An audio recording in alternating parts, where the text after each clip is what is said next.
I'm Mr. Islam, and welcome to my politics channel. Here, I intend to teach every topic in the A-level politics course for both the AQA and Edexcel exam board, clearly, step by step, just like I would in class. Whether you're a student that's missed a lesson or just need a full recap, you're in the right place. Now, let's get started with today's session, which is focusing on the nature of UK democracy. Now, if you want to follow along, you can download the matching workbook for free by clicking on the link in the description. I'll also attach the slides with that as well.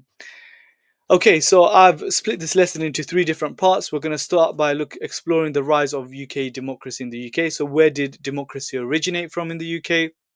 And then we're going to this will be followed up with an activity, and then we're going to look at what makes democracy, what are the functions and features of democracy, and lastly we're going to analyze, which is to look at something in more detail and evaluate, which is to make a judgment on something, the limitations of democracy in the UK. So the term for that is democratic deficits. And now we're going to explore some of the key terms that you'll be expected to know in relation to democracy in your exam that will help us navigate this lesson. Okay, so as you can see, this is also shared in that workbook you would have downloaded. These are the key terms that we need to know. So in a nutshell, I'm going to break this down. Now, democracy just means ruled by the people. Now, some democracies can be direct, others can be representative, and I'll explore that in more detail in the next lesson that I upload. But essentially, in the UK, most of our democracy is done through electing representatives local level, which are councillors, at a regional level, often these are mayors, and at national level, which are MPs, and they make decisions on our behalf, and we hold them accountable through subsequent elections. Okay, the next key term is dictatorship. This is the complete opposite of democracy, and this is when one person or a small group of people has all the power and controls the country. An example of a country that is classed to have a dictatorship would be Saudi Arabia. Okay, the key term for today's session is democratic deficit, and this is when democratic institutions or processes fail to fully represent the will of the people due to limited accountability or transparency. So when we're talking about limited accountability, we're referring to the unelected House of Lords, where there are people sitting there and they make decisions. They take part in revising the law, making law. They're part of the lawmaking process, and that's not transparent. That's not fair as well. But when we're talking about transparency, we're also referring to the electoral system, the first past the post system. But there are other factors that are, that are undemocratic or class us having a democratic deficit that we'll explore more in today's session. Now, the UK is seen to have a parliamentary democracy. Sometimes that might be used interchangeably when we refer to representative democracy. They're the same thing. So the UK, our representatives will sit in parliament and they help make decisions about how we should run our country. Liberal democracies, the word liberty essentially means freedom. So most of these democratic countries are striving to give as much freedom as possible to the citizens, to the people that they are representing. But the key notion here is that we don't want to give too much autonomy, too much freedom, because what will happen is, we'll have a state of anarchy, and I'm not going to dwell into that, but it'll be chaotic. But we need freedom with constraints. Yeah. Right. And lastly, a referendum. A referendum essentially is when you vote on a single issue. This is the purest form of direct democracy, when people make decisions on an issue. Okay, it's either a yes or a no. It's a closed question. And an example of when we've last had that was in 2016, when the UK had the opportunity to vote on our membership of the European Union. As a result, it led to Brexit. Okay, now moving on to today's session. Now, the first part, where we look at the origins of democracy. So, kind of where did democracy come about from? Um, Historical development of democracy in the UK. The rise of democracy in the UK was a gradual process. So, essentially, what we mean by that is that it happened organically, it grew over time. Okay. And they were influenced. I like to put these into two different categories by internal factors and external factors. Okay. So, when we're talking about internal factors, so the first one is the Magna Carta, which was signed in 1215. And the Magna Carta was when the king at the time, whose name was King John, was forced to accept that the monarch must obey the law. At the time, he wanted to kind of raise taxes for the elitist group at the time, which were known as the barons, and they weren't having it, and they made sure that ultimately that he was also constrained by the law. And this was the first kind of movement toward a democratic features and principles, because before that the UK was an absolute monarchy where whatever the king or queen said happened. Okay. Now, why was this event important? Because it limited, royal power, and introduced the idea of legal accountability and formed the foundations of limited government. Okay, another internal influence was the Glorious Revolution in 1688. And the Glorious Revolution made sure that Parliament removed the king and offered the throne to a new monarch under certain conditions. And this brought about the next major principle within our constitution, which is parliamentary sovereignty. So the Magna Carta brought about the rule of law, that no one is above the law, and the Glorious Revolution brought about that Parliament is sovereign. Parliament is the most powerful institution in this country. Everything revolves around Parliament, not the monarch. And the following year, the Bill of Rights in 1689 was signed.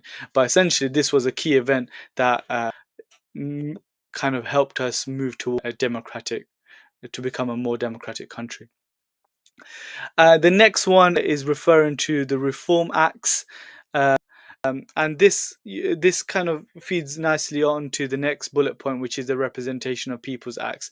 So the Reform Acts in the 1800s, it gradually expanded the electorate, which we're referring to as the voters, but it expanded the electorate only for men. Okay, so over time in the 19th century, the men started getting the right to vote. Okay, however, it was not until the 20th century where there was specific legislations passed to give women the right to vote.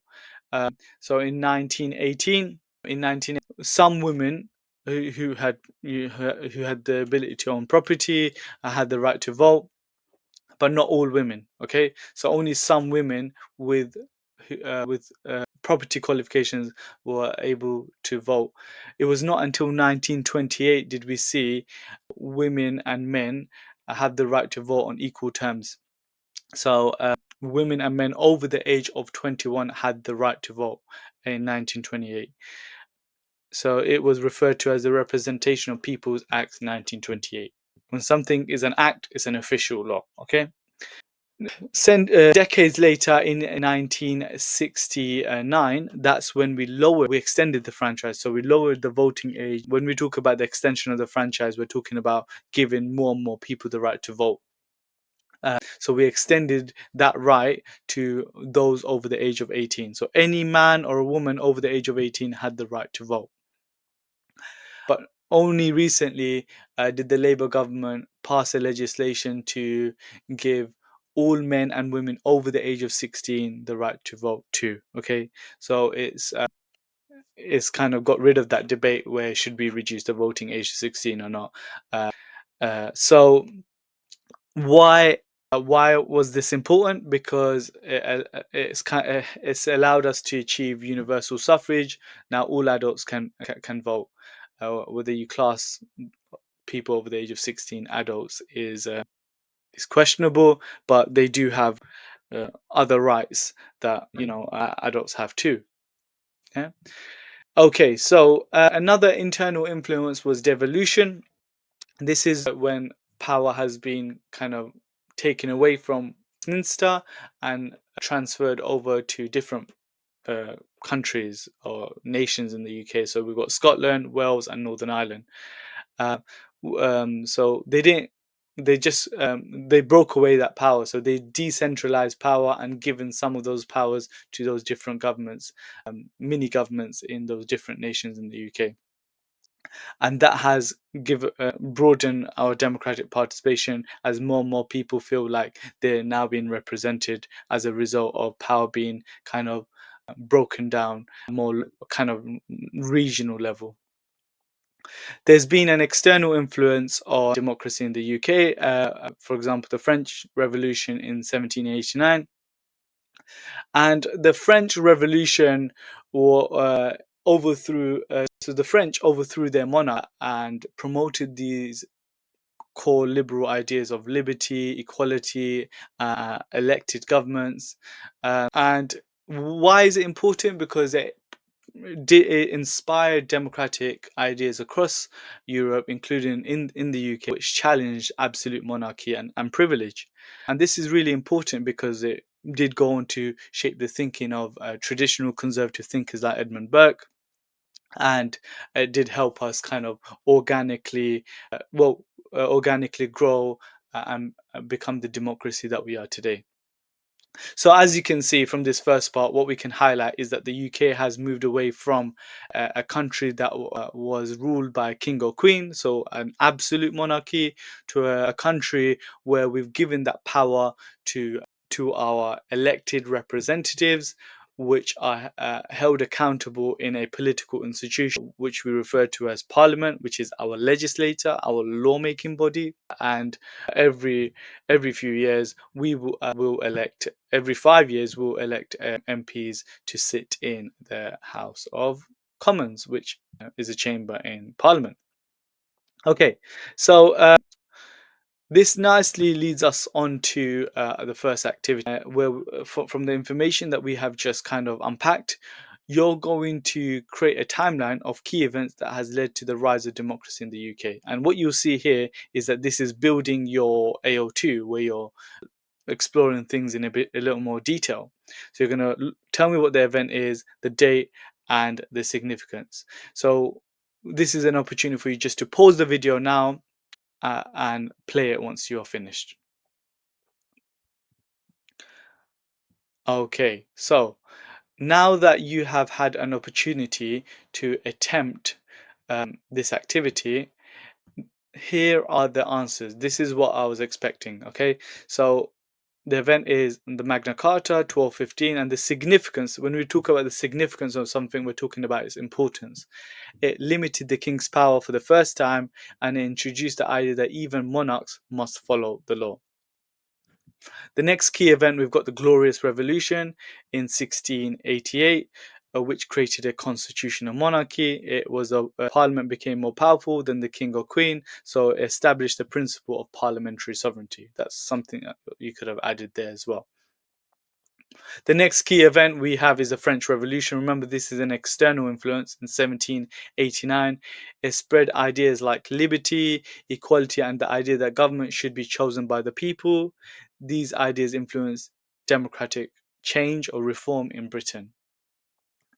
And remember, in the 1800s, when we talk about, you know, extending the voting rights, these acts in 1832, 1867, and 1884, these subsequent acts have given more men, and remember only men, a special middle class, the right to vote, reducing the control of these rich landowners at that time.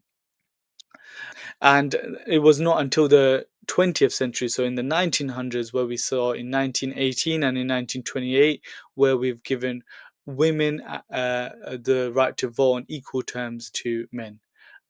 And then in 1969, this was reduced to 18, and in 2025, this was reduced to 16. Devolution is in 1997. It came about as it was pledged by the Labour government under Blair at the time, which branded Labour as New Labour. And one of his key pledges was to give power away from Westminster.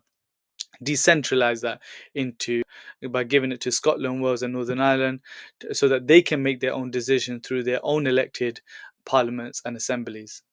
Okay, brilliant. So this was the first activity. Now we move on to section two. We're looking at, what makes up democracy, basically. So with this next section, it is important that we understand what we mean by a feature and what we mean by a function, okay? And when we're referring to a feature, we're referring to what democracy has, okay? Like it has elections, it has things that make it work, basically. Without these features, you can't make it work.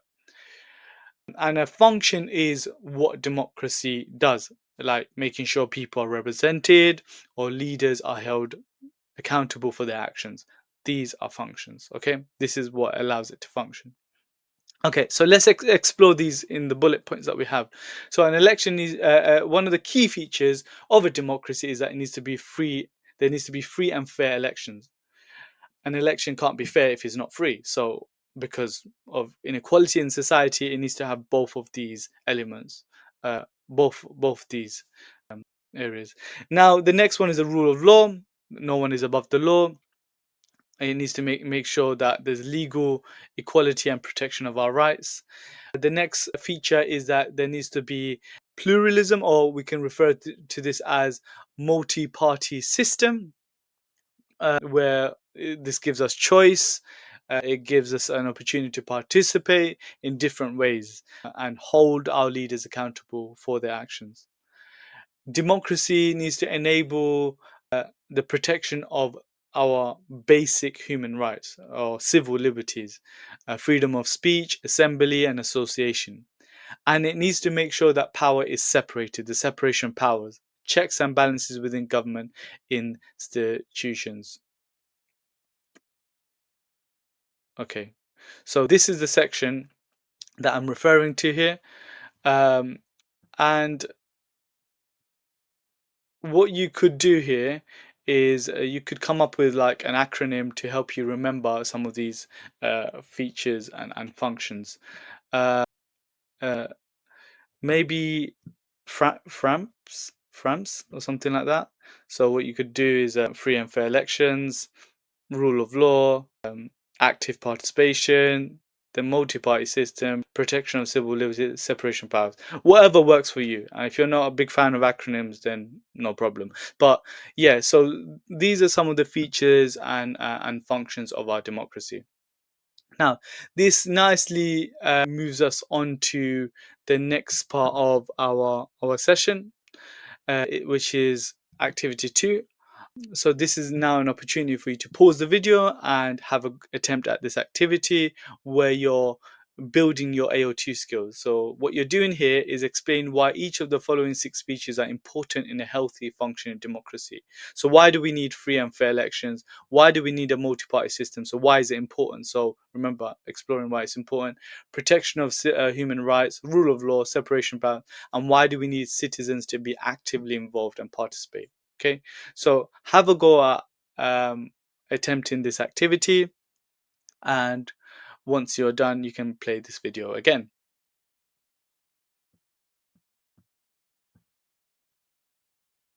Okay, so my understanding is that now that you've played this video, you've had an opportunity to attempt this activity. So this is why we can say each of these different features and functions are important. So the first one, free and fair elections. So this is fundamental. So essentially, the word fundamental also means important. This is fundamental because it allows citizens to choose their representatives, ensuring that government's decisions reflects the public's will. Without fair elections, democracy loses its legitimacy, its ability to be democratic, basically. The rule of law. This is significant because it guarantees that everyone, including those in power, is subject to the same laws. It prevents abuse of power and ensures fairness and justice. Boris will probably disagree here, but essentially, what we have here is for those that are making our laws, they should also be following those laws. It will be unfair if they don't. Active participation of citizens. This is important because democracy depends on an informed and engaged public. When people vote, protest, or join pressure groups, they shape decisions and hold leaders to account. Multi-party system. This is significant because it gives voters real choice, encourages political competition, and prevents one party from dominating power. It reflects a healthy and diverse society by giving us that choice. Protection of human rights. And this is so important here, because it ensures freedoms like speech, protest, and religion. And that's we need those rights to be protected under our own laws. And these rights empower citizens to challenge government actions without fear. And this, by protecting our basic rights, it allows us to challenge and hold our government to account. Separation of powers. This is split in three different branches. So we can say it's given the power to judges to interpret the law, the power of parliament to make law, and the power to the government to propose law. So this is important because it divides government power into different branches. It stops one group from having too much control and allows each branch to check the others. So a system of checks and balances is key here. Okay, so we now move on to the final kind of section of of this uh, of this topic, which is looking at the limitations to democracy in the UK. Now, there's no democracy that is entirely perfect. The closest that we have to perfection probably will be the Scandinavian country, where the quality of life seems to thrive there. Everything seems to be going really well there. And people are not very happy with how our democracy is playing about in the UK. But there are some key limitations for us to unpack here. And here we have one of the key limitations is our electoral system. The word electoral system refers to our voting system. So the voting system that we use is called first past the post. This is anyone who has a majority is the winner. So first part, whoever gets the majority in each of the 650 constituencies is the winner, which is why we see so when we analyze this, it leads to disproportionate outcomes where parties with fewer votes may win more seats. We've seen in 2019 Conservatives won 43.6% of the vote, but only 56.2% of the seats. And we can say that it affects smaller and emerging parties, yeah, because it limits their ability to be representative in Parliament. We've seen in the 2024 general election, Reform UK had about 4.1 million votes, but only got about 5 seats. Whereas with the Liberal Democrats, which is one of the three larger parties, got 3.5 million votes and won about 72 seats. So you can clearly see how it favors the larger parties compared to the smaller ones, because with the larger parties the votes are more concentrated in the different constituencies, whereas with the smaller or more emerging parties the votes are more widespread. As we've seen with the Reform UK, they have come second in many of these different constituencies, and they split the vote from with the Conservatives. Now, evaluation here is you're making a judgment, so you're looking at okay, so you can see the benefits of having first past the post is that it supports strong, stable government, often producing clear majorities, which it has done, with the exception of 2010, 2017 in recent years. In 2010, we've had a coalition government, no one won a majority, and in 2017, we had a confidence supply agreement between the DUP, which is a Northern Irish party, and the Conservative Party, and that broke down.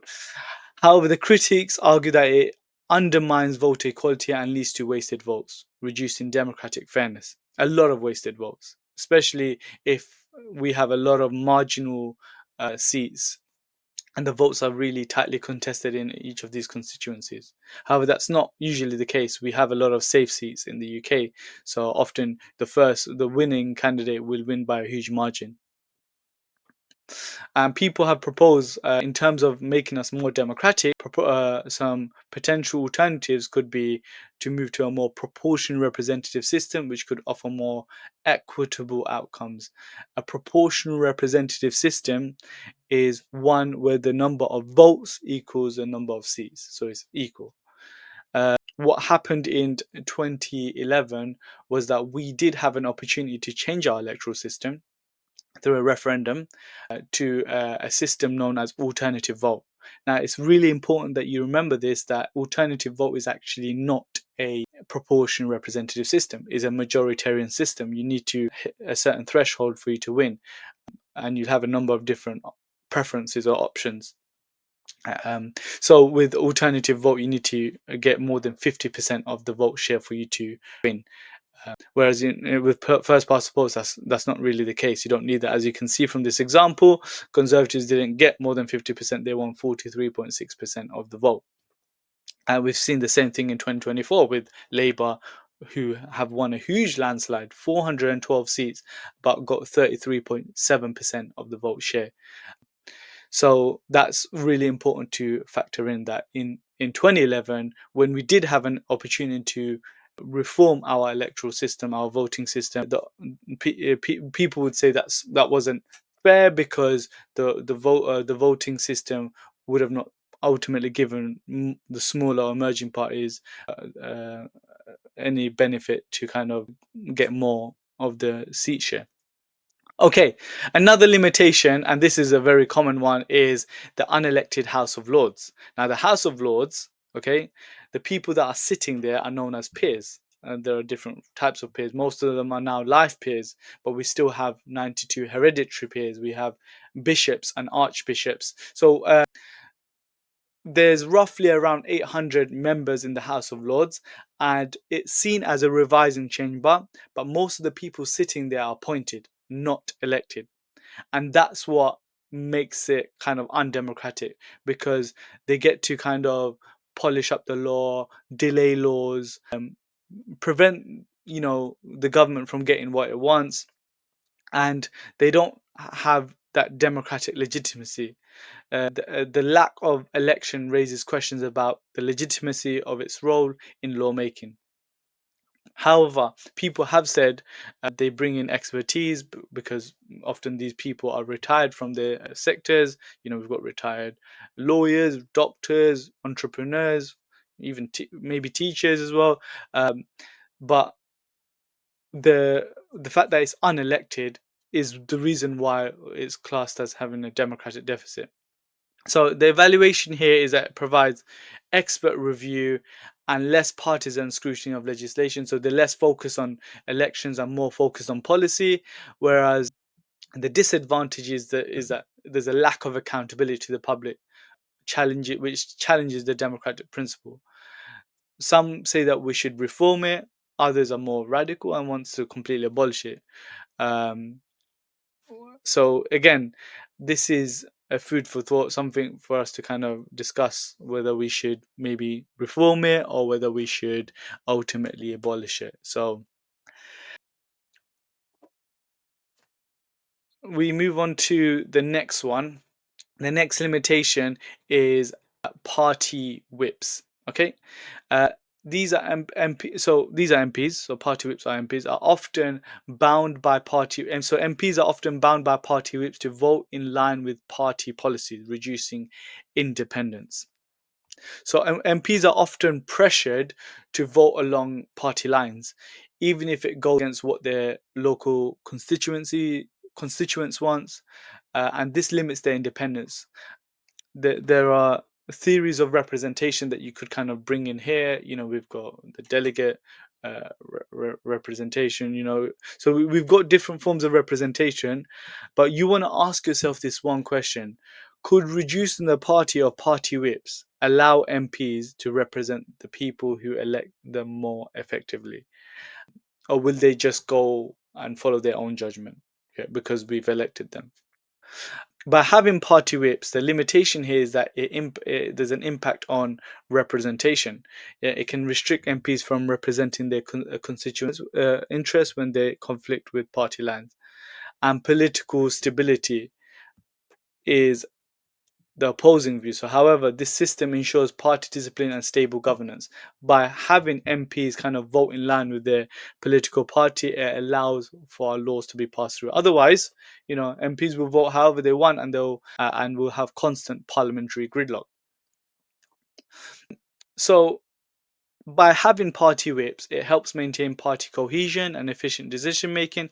However, the critiques argue that it undermines individual MP autonomy and weakens democratic representation. Some suggest reforms to reduce whip power. But what we are seeing more recently, especially with Zara Sultana and a lot of Labour MPs, backbenchers, they are rebelling against the government. So we are seeing a rise of rebellious MPs, but still MPs are bound by party whip. So it's important for you to kind of make reference to this as well if you're talking about democratic deficit as well. That's something that you can bring in. Okay, the next one is media influence, concentration of ownership. Yeah, so the print media, which is we're referring to newspapers, magazines. Print media is old school forms of media, more conventional forms of media. That is owned by very few billionaires. The main person we're talking about here is Rupert Murdoch, the Murdoch family, and when we're analyzing this here, we can talk about media ownership concentration can lead to biased reporting, which certainly it can, favoring certain political agendas. Uh, and this influences voter opinions and may skew the democratic process. An example of this is the influence of newspapers like The Sun on election outcomes. Well, historical election outcomes. But what we're seeing now is even with uh, more digital forms of media, so which are newer forms of media and broadcast media that is owned by billionaires as well, like Facebook, Instagram, that's owned by Meta, which is the parent company owned by a US billionaire, Mark Zuckerberg. So what you can say here is that the media is having a huge influence on how people vote, what people vote for, and who they vote for. So that's really, really important for you to remember. And it undermines media plurality and calls for greater regulation or public broadcasting alternatives. So essentially, media influence is a key element that undermines our democracy. But we want to ensure that the governments don't, fully censor the media. So we want to kind of have a balance. We don't want the government controlling the media, but we also don't want the media kind of doing a lot of biased reporting. We want it to be transparent. We want it to be fair. Uh, we could say the BBC is the closest thing that we have to transparency and fairness. However, recently a lot of people have argued that when it comes to reporting on some things, it's not been very transparent. Okay, so another thing is we're seeing a declining voter turnout. This is the number of people that turn up to vote. We're seeing less and less people vote. This pattern is especially seen in more local and regional elections, where the turnout can be as low as 15%, which is very, very low. Yeah, and by having a low turnout, it impacts on legitimacy. Low turnout questions the legitimacy of the elected government, as few people are involved in decision making. Turnout in 2019 was 67.3%, down from 72.2% in 1997. Uh, in 2024, turnout was if we round it up, about 60%, 59.7%, around that sort of time. So that's very low turnout. Um, um, and that's our national general election. So you can see how there's a lot of anti-politics, a lot of people who are dissatisfied with the options that are available and just voting in general. So declining turnout is often seen as a sign of political disengagement and dissatisfaction, prompting calls for reforms like compulsory voting or better civics education. And I'm a key advocate of civics education, especially political literacy at lower down the school, not just as an option at A level. Something that is taught lower down the school is very, very important. Okay, political participation, exclusion of certain groups. Obviously, recently we've seen 16 and 17-year-olds get that right to vote as legislation has been passed. When we talk about prisoners, there was this case called the Hearst versus John Hearst versus the UK government case. Hearst took the UK government to court because he was denied from voting. He was a prisoner for manslaughter. This happened in 2005, and the European Convention of Human Rights, which is part of the organization called the Council of Europe, by the way, which we're still a member of, regardless of leaving the EU, because the Council of Europe is an entirely separate organization, um, ruled that the voting is a human right and not a political right, which the UK government saw as a political right, but Hearst saw it as a human right. He won that case, and as a result, it took 12 years for the UK government to kind of give some voting rights to prisoners, but it only gave 100 prisoners to the right to vote because it was pressured to kind of follow that legislation and accept that legislation because it's part of it's because it's a member of the Council of Europe. So the key takeaway here is that basically, if there's 90,000 prisoners in the UK, still a huge number of prisoners are denied the right to vote. Okay, are excluded from voting. So excluding these groups limits the inclusiveness of electoral processes, leading to underrepresentation of certain demographics. Okay, when we talk about devolution issues, uneven powers, so the powers that these different nations have been very different. Scotland were given more powers than Wales and Northern Ireland combined. Okay, so critiques will say even the fact that these got those powers, it brought about the West Lothian questions. So why can't England have their own parliament? Why does Wales and Northern Ireland get to discuss their own issues, but England doesn't can't have their own parliament to discuss their issues because the MPs in Scotland, Wales, and Northern Ireland can still vote on issues that concern England only. How is that fair? So so the West Lothian question calls for further devolution and allow for all regions to be represented evenly and fairly. And when we talk about other limitations, we can talk about lobbying and influence, unequal access. We're seeing, people with money, groups with money. Even when it comes to pressure groups as well, insider pressure groups with lots of money, they have more power. Corporations can uh, influence how our representatives make decisions. Yeah. Uh, um, Wealthier groups have more influence than ordinary citizens because they have that, financial muscle, their ability to kind of influence things through the financial powers that they have. So critiques call for stricter regulations to ensure that lobbying doesn't undermine democracy by favoring the wealthy and powerful over the general public. Okay, so this is followed up with an activity where we looked at these different problems that we have identified with democracy in the UK. The first one, I've modeled it for you, where the problem here is that the House of Lords is unelected and it's an unaccountable political institution. And what you need to do is think of a solution here. This will help you build your AO3 evaluation skills. So the model that I have here is the solution to the House of Lords being unelected. I said that to make the UK more democratic, we should make it elected. We should reform it. This would improve legitimacy and accountability as members would be chosen by the public instead of being appointed.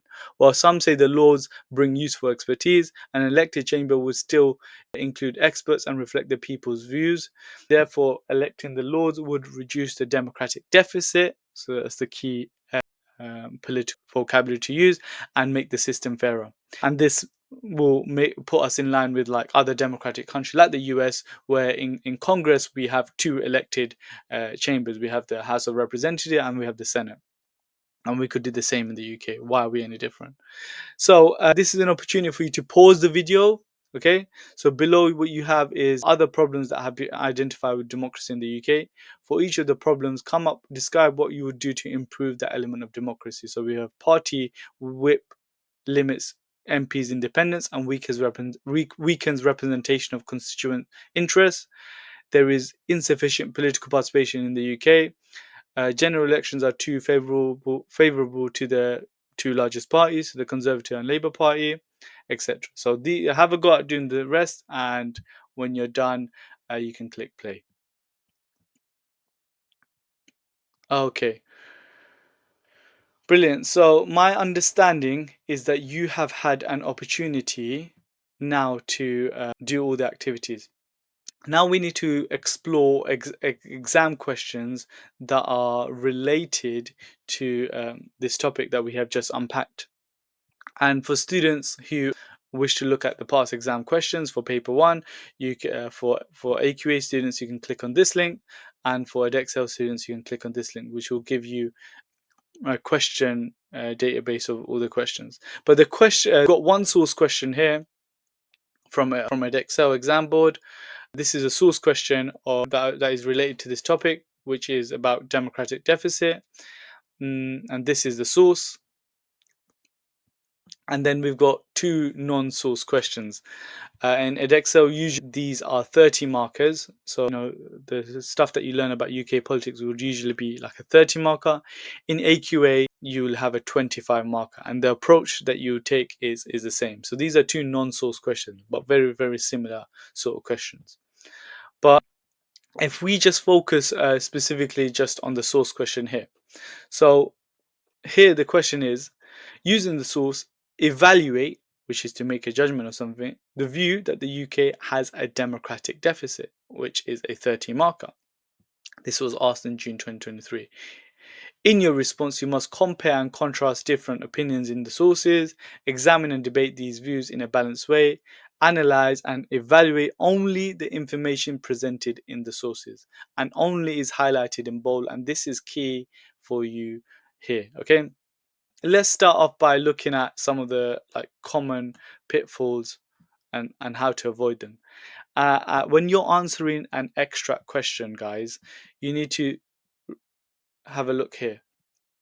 Ignoring the extract is going to cap you. You cannot get to level 3, 4, or even the highest level, which is a 5, if you're ignoring the extract. The extract is there for you to use. So some students focus too much on their own knowledge and neglect the extract. Always anchor your analysis and evaluation in the extract's content. The next pitfall is a lack of balance. Presenting only one side of the argument can limit marks. Ensure you analyze and evaluate multiple perspectives. Yeah, both sides, okay, is important. You look at both different viewpoints. Descriptive responses. This is when you're just summarizing the extract, not kind of going further. Instead, engage critically with the arguments presented. Always ask yourself why. Okay, what is this leading to? Okay. And weak conclusions. A strong conclusion should synthesize your analysis and evaluation, clearly stating your judgment.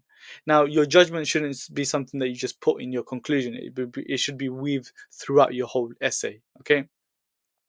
Okay. So now, if we go and have a look at how you can answer this question. Now, for usually these source questions, AO1, which is your knowledge, is about 10 marks. AO2, your analysis is about 10 marks, and AO3, your evaluation, carries 10 marks. So it's not about how much you know; it's about how you can kind of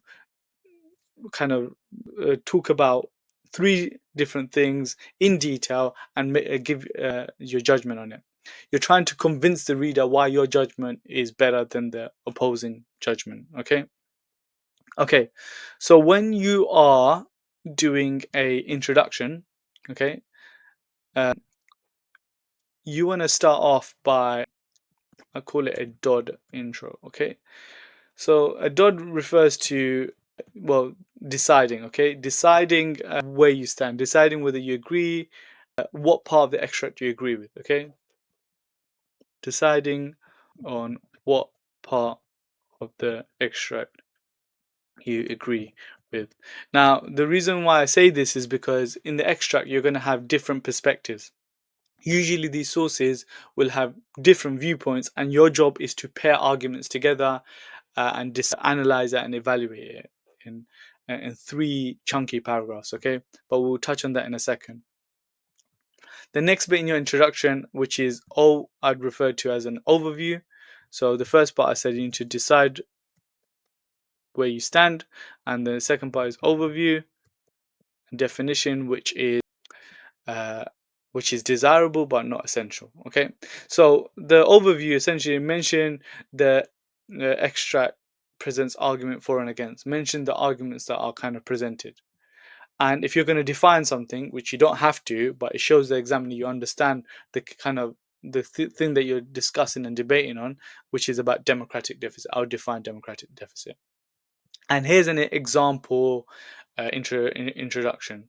I believe the extract convincingly, so using the word convincingly is key here because again you're trying to convince the reader why you in a source question you're trying to vouch for somebody, so why you're trying to vouch for this side. So I believe the extract convincingly makes a claim from Unlocked Democracy that the UK has a democratic deficit.